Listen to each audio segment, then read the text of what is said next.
Alice's Adventures in Wonderland by Lewis Carroll. Chapter 1. Down the Rabbit Hole. Alice was beginning to get very tired of sitting by her sister on the bank and of having nothing to do. Once or twice she had peeped into the book her sister was reading, but it had no pictures or conversations in it. And what is the use of a book, thought Alice, without pictures or conversations? So she was considering, in her own mind, as well as she could, for the hot day made her feel very sleepy and stupid, whether the pleasure of making a daisy chain would be worth the trouble of getting up and picking the daisies, when suddenly a white rabbit with pink eyes ran close by her. There was nothing so very remarkable in that, nor did Alice think it so very much out of the way to hear the rabbit say to itself, oh dear, I shall be too late." When she thought it over afterwards, it occurred to her that she ought to have wondered at this, but at the time it all seemed quite natural. But when the rabbit actually took a watch out of his waistcoat pocket and looked at it and then hurried on, Alice started to her feet, for it flashed across her mind that she had never ever before seen a rabbit with either a waistcoat pocket or a watch to take out of it, and, burning with curiosity, she ran across the field after it and was just in time to see it pop down a large rabbit hole under the hedge. In another moment, down went Alice after it, never once considering how in the world she was to get out again. The rabbit hole went straight on like a tunnel for some way, and then dipped suddenly down, so suddenly that Alice had not a moment to think about stopping herself before she found herself falling down what seemed to be a very, very deep well. Now either the well was very deep, or she fell very slowly, for she had plenty of time as she went down to look about her, and to wonder what was going to happen next. First, she tried to look down and make out what she was coming to, but it was too dark to see anything. Then she looked at the sides of the well and noticed they were filled with cupboards and bookshelves. Here and there she saw maps and pictures hung upon pegs. She took down a jar from one of the shelves as she passed. It was labelled orange marmalade. But to her great disappointment it was empty. She did not like to drop the jar for fear of killing somebody underneath, so she managed to put it into one of the cupboards as she fell past it. Well, thought Alice to herself, after such a fall as this, I shall think nothing of tumbling downstairs. How brave they'll think of me at home. Why, I wouldn't say anything about it, even if I fell off the top of the house, which was very likely true. Down, down, down. Would the fall never come to an end? I wonder how many miles I've fallen by this time, she said aloud. I must be getting somewhere near the centre of the earth. Let me see. That would be 4,000 miles down, I think.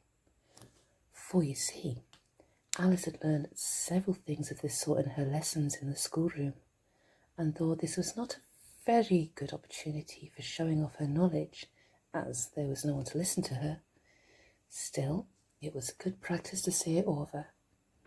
Yes, that's about the right distance, but then I wonder what latitude or longitude I've got to. Alice had not the slightest idea what latitude was, or longitude either, but she thought they were nice grand words to say. Presently she began again. I wonder if I shall fall right through the earth. How funny it'll seem to come out among the people that walk with their heads downwards, the antipathies, I think. She was rather glad there was no one listening at this time, as it didn't sound at all like the right word. But I shall have to ask them what the name of the country is, you know. Please, Mum, is this New Zealand or Australia? and she tried to curtsy as she spoke. Fancy curtsying as you're falling through the air. Do you think you could manage it? And what an ignorant little girl she'll think you for asking. No, it will never do to ask. Perhaps I shall see it written up somewhere. Down, down, down. There was nothing else to do, so Alice soon began talking again. Dinah will miss me very much tonight, I should think. Dinah was the cat. I hope they'll remember her saucer of milk at tea time. Oh, Dinah, my dear, I wish you were down here with me. There are no mice in the air, I'm afraid, but you might catch a bat, and that's very like a mouse, you know. But do cats eat bats, I wonder? And here Alice began to get rather sleepy, and went on saying to herself in a dreamy sort of way, do cats eat bats? Do cats eat bats? And sometimes, do bats eat cats?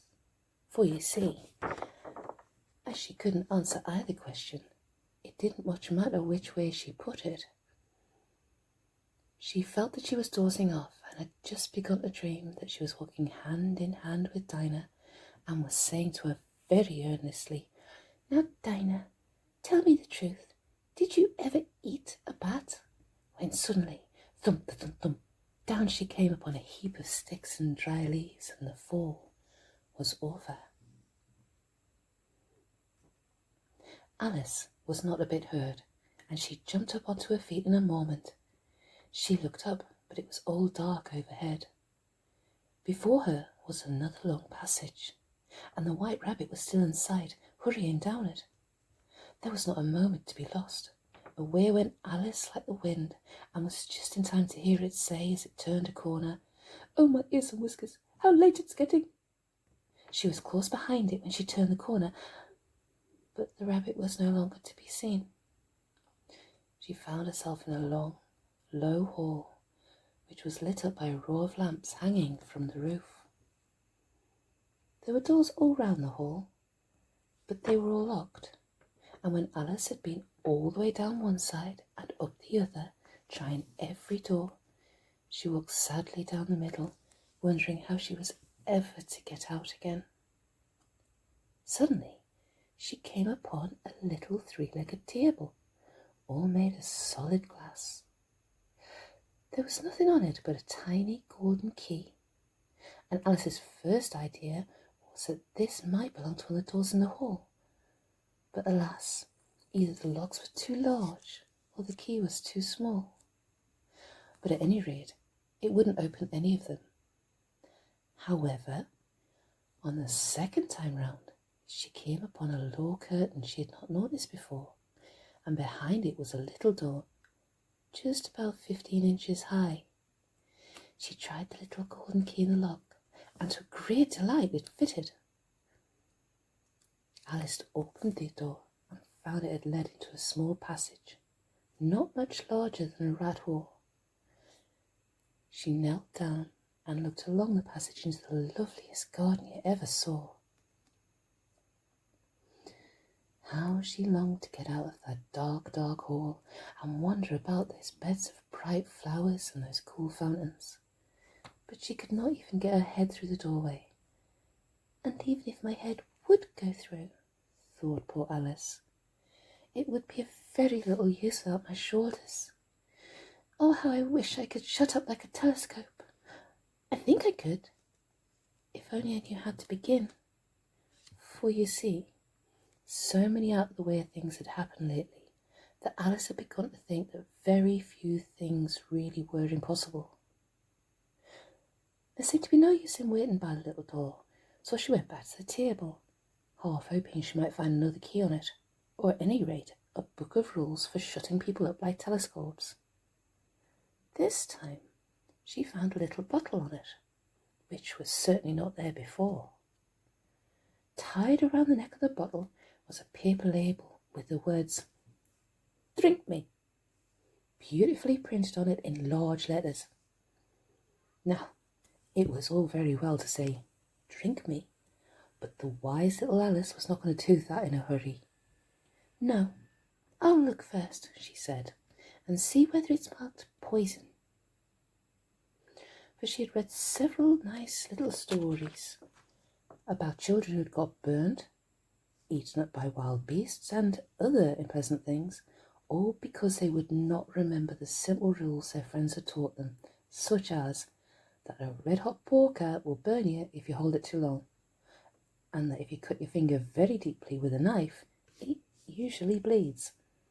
And she had never ever forgotten that if you drink too much from a bottle marked poison, it is almost certain to disagree with you, sooner or later.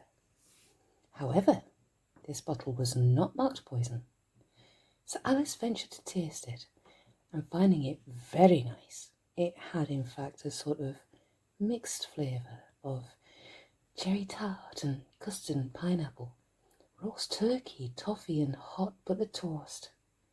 She very soon finished it all off.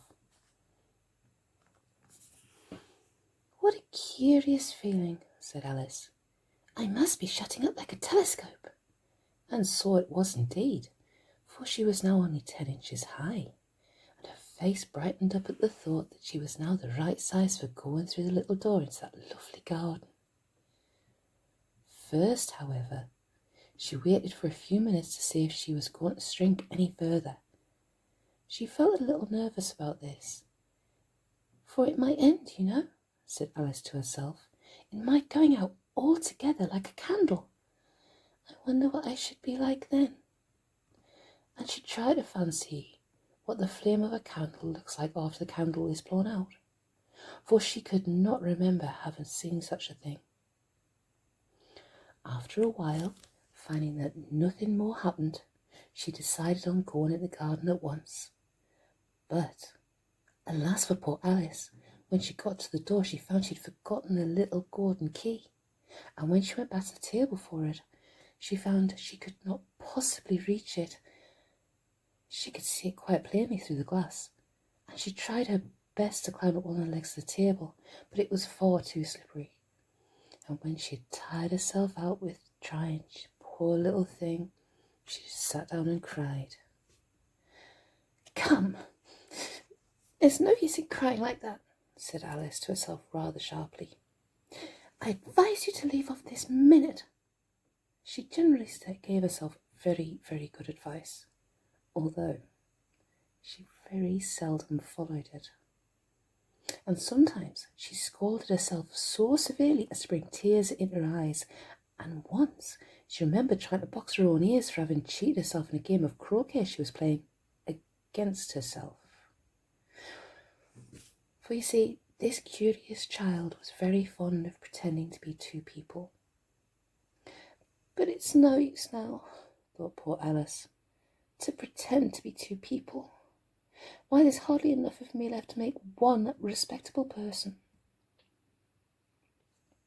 Soon her eye fell on a little glass box that was lying under the table. She opened it and found in it a very small cake on which the words "Eat me" were beautifully marked in currants.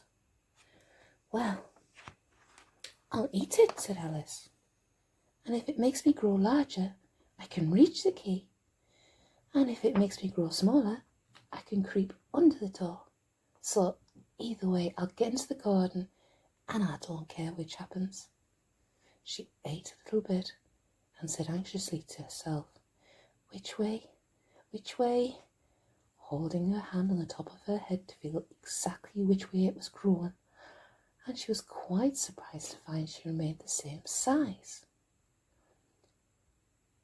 To be sure, this is generally what happens when one eats cake, but Alice had got so much in the way of expecting nothing but out of the way things to happen, that it seemed quite dull and stupid for life to go on in the common way.